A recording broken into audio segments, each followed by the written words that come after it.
Mustaqil ishning oxirgi qismi uchun e, uglerod va vodorod siljishlarini haqiqiy tajribadagi qiymatlari bilan taqqoslash va bunda Excel dasturidan foydalanish berilgan.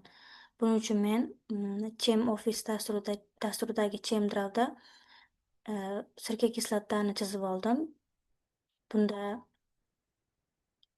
strukturada ikki xil uglerod bor. Bundagi uglerodlarni siljish qiymatlarini ko'ramiz. Buning uchun hamma strukturani belgilab olib, structure bo'limidan predict 13 karbonni belgilaymiz, bosamiz va bunda yangi oyna kelib chiqadi bizga. Birinchi uglerodimizniki 22.9 ekan, ikkinchi uglerodimizniki 176.8 qiymatga ega ekan. Bu ChemOffice dasturida olingan qiymat.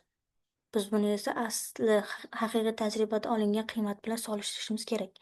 Men buning uchun avvalroq Excel dasturida haqiqiy tajribadagi qiymati ekan, ChemOffice dasturidagi qiymatini yozamiz bu yerga.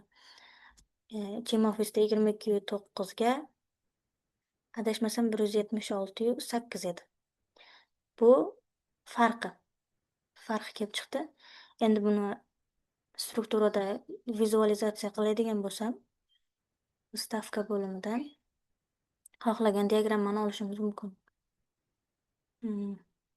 Aytaylik shu. Mana. Menimcha farq deyarli yo'q.